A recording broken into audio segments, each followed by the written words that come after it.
Hey everyone, today is Monday, August 29, 2022, and as usual, we are doing the Hindu Delhi edition. So, first we will be identifying the most important news, and it will be followed by a detailed discussion. And the news identification, as you know, will be relevant only to examination, right? So, let's see what we have got. Now, this Taiwan state, just mark it on the map. Okay, don't do anything else, just mark it on the map. It is important, per se it has come once or twice in examination also. Okay, now there has been a constant criticism of the government that data protection bill, when it will come, so likely in budget session next year. Just know this thing, not to go in detail, you will have editorial over it, but okay, just know this thing.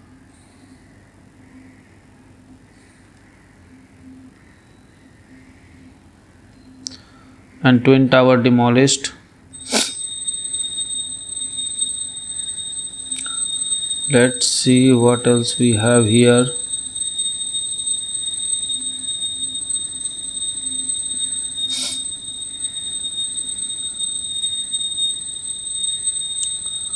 Okay, mark this on map, Kaziranga. You already know these things, but still, just for a reminder sake.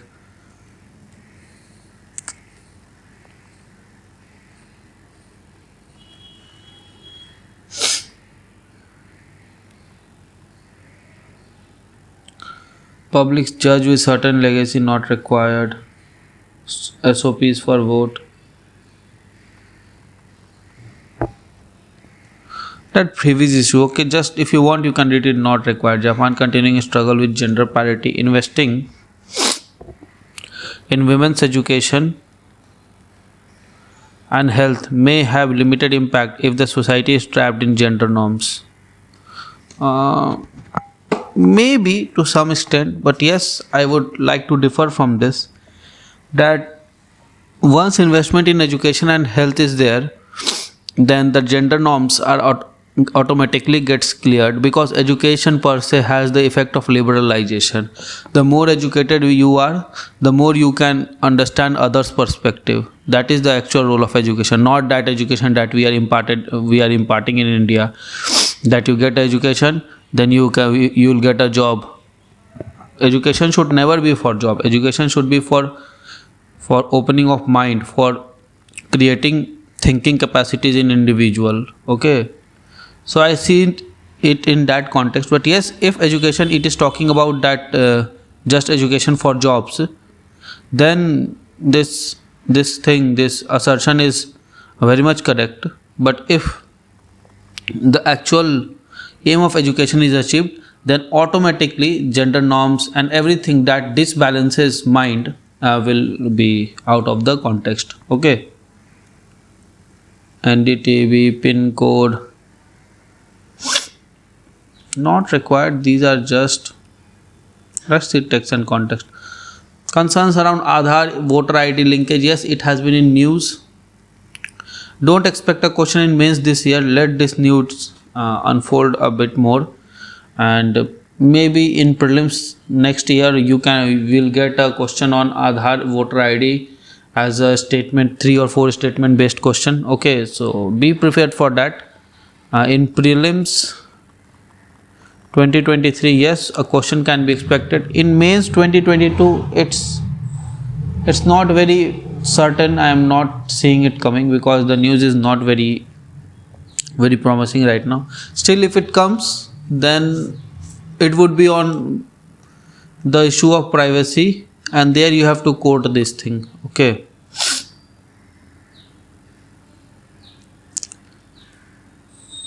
we'll first read the gist and then see what we have here. S. Subramaniam Balaji versus Tamil Nadu judgment. Okay, we'll read the gist.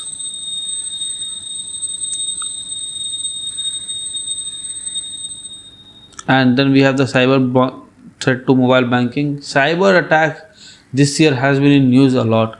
You are getting a question in GS3 and probably in GS2 also, governance section, a question on cyber threat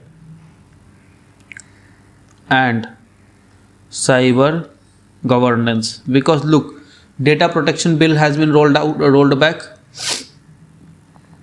Okay, increased cyber attack has been there. G7 decision on cyber attacks, and these are the most promising thing. And cyber attack has always been in PYQ list of questions, right? So from there you can just understand that yes, this is important. Okay.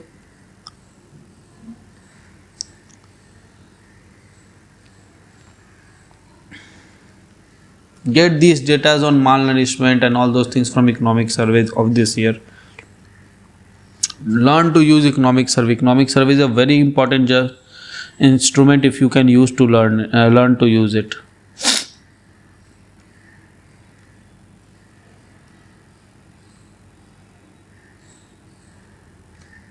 Okay. Nothing here.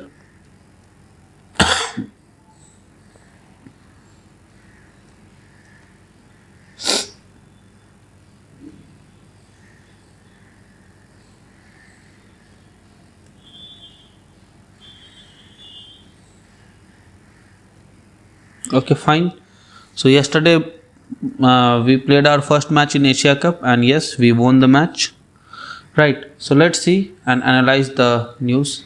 Let us move in the backward direction only, because there are not much news to be identified, to be analyzed. Right.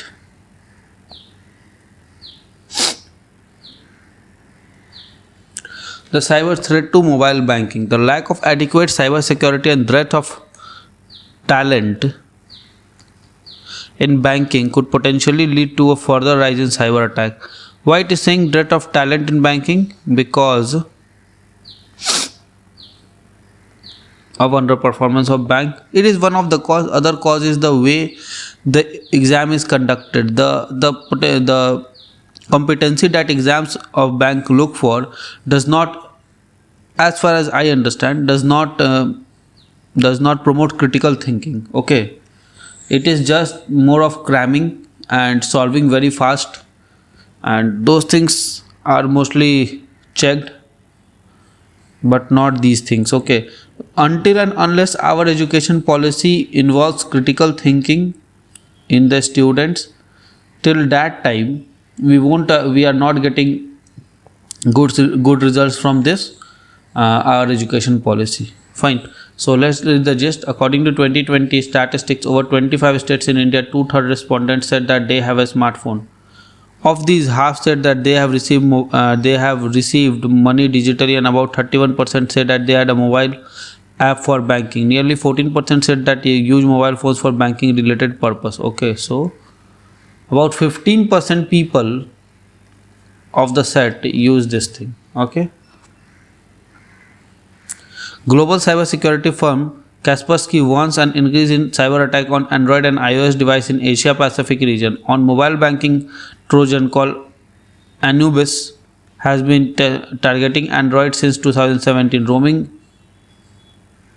Mantis is another prolific malware targeting mobile banking users. There is a push from regulators to make payment platform interoperable at time when demand for technical expert is a serious concern in banking industry. Okay, TEs, technical expert. That's what I'm saying. The competency that exam checks is never technical, as well as it checks for people fast as calculation in this computer age. Okay, you don't need people who are very fast as calculation. You need people who can easily check or easily understand what is the error in that calculation. Okay, and that needs critical thinking. In the age of calculators and computers, why do you need human computer? That is not relevant. You need people who can think critically, who can ask questions on why this thing has happened, why there are NPAs, why this person is applying for loan without any document, why should I give loan to this person if why not should I give loan to a person who is a thin file client, means who belongs to agriculture or MSME sector? How can I recover my loan back? What are my assets? What are my liabilities? A person should understand this, not that just simple calculation that 20% of 23 is what percent of 25. These things are okay, this should be known, but not that this should only be known. Okay, let's see. The concern around Aadhaar voter linkages, the privacy issue, you can understand Puttaswamy judgment. Very important judgment of 2019, I think. Okay, and according to this, privacy fundamental right under Article 21. Fine. Let's see. There has been instances of block officer mandating linking Aadhaar with voter ID after election commission campaign to promote the linkage of voter ID and Aadhaar which began from August 1. Fine. Form 6B provides the format in which Aadhaar information may be submitted to electoral register officer. However, the option to submit other listed document is exercisable only if voter is not able to furnish their Aadhaar number because they do not have an Aadhaar number. Civil society has highlighted the linking of the two databases of electoral roll and Aadhaar could lead to linkage of Aadhaar demographic information with voter ID information, lead to violation of right of privacy and surveillance by measure by the state. Yes, true. Look, Aadhaar has biological as well as your means say Aadhaar has the demographic details about the person, right? That number speaks about the details of the person demographically. He is a male or female, what are his finger scans, what is his iris scan, and all those things are carried out in Aadhaar. And what happens in voter ID? Voter ID is just something that we use for during voting, right? So linking of the two has its own benefit. The first benefit is that bogus voter card would get discarded and will have the actual number of voter that would be equal to the number of Aadhaar, because getting two Aadhaar with different names for a same person is very difficult in today's time. Okay, not impossible, exceptions may exist, but yes, it is very difficult in today's time. And but getting a voter ID card of the same person with two names is relatively easy because of the decentralized nature of election. Okay, so and also the non-digitalized nature of election. It is not very digital. It is not as digital as Aadhaar system is. Okay, there may be exceptions, that's completely fine. In one or two blocks or in some states there may be elections, there may be exceptions to what I am saying, that's completely fine. But in general I am talking, okay, about the infrastructure that they have. So in that context we have to understand, once the two documents are interlinked, like PAN and Aadhaar has been interlinked, similarly voter ID and Aadhaar is interlinked, then what will happen? The election commission will have the demographic data of the people, and that may lead to surveillance of the state, because election commission may in future, I'm not talking about right now, there is a chance that in future it may collude with the government of the time and provide these data to them, so that profiling of voters can be done for more aggressive election campaigning. And this would lead to what? Violation of Article 19. Okay, informed decision making. So these things are there. Give it a read. If you don't understand, give me a comment, I'll come to it, but I don't think you will require it. Let this news unfold first, and how it goes, then we'll decide that to what extent we have to read it and prepare it. Okay, not every news is important, and it is not that every news that contains the term fundamental rights and all those things should be done at the very first junction. Wait for it to unfold. Try to understand why it is being unfolded, like this Jharkhand CM thing, right? It has been in news. You just understand disqualification, leave it.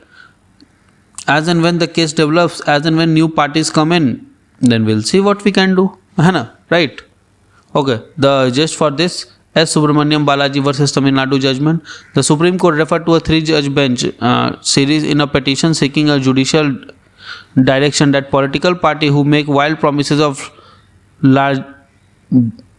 largesses should also reveal in their full manifesto where they will get money to pay them. Okay, in 13 judgment, Okay. State that election manifesto promises do not amount to corrupt practices under section 123 of ROPA. This revisit by Supreme Court on its earlier judgment is unique, as court is exploring whether judicial parameters can be set on purely political act of promoting freebies. Now this is a kind of judicial overreach. Okay, it is trying to increase its sphere of influence. Yes, an example, not directly per se, but yes, in some connotations in the examination you can use this thing that would give you an edge. That if you say question comes on judicial activism as it had already come, so you can give it as a case study that yes, Supreme Court has suo motu taken this issue, and if not resolved by center, it is possible that Supreme Court may give a legislation regarding that or a framework regarding that. Okay, and if the framework is given, then it is a case of judicial activism or maybe overreach activism, whatever is the question, right? And you can then give the example of Vishakha judgment. Okay, so you will get so the examiner will get an understanding that you can interrelate these things together, the things that happened in past, what are the things happening contemporary, and what are the provisions regarding that. Okay, so this interlinkage gives you an edge. Fine. And again, we didn't had anything here. I don't think there was anything on these pages because there are not many news coming up. Okay, then I think you may understand now that we are done with today's newspaper analysis. And as we are done with today's newspaper analysis, then obviously it's time to take a part from you and say goodbye. So before saying goodbye, let me urge you to subscribe the channel, like the content, share and comment. Okay, with this I take a part from you. Goodbye all, good luck, study hard, and Jai Hind. So friends, I really hope that you like this video. If you like this video, give it a thumbs up and don't forget to subscribe our channel and share this video with your friend. Follow us on Telegram as well. Also, keep studying hard, keep following your dreams and keep tuned to our channel. Comment below for any suggestion. Till then, goodbye, good luck, keep studying hard.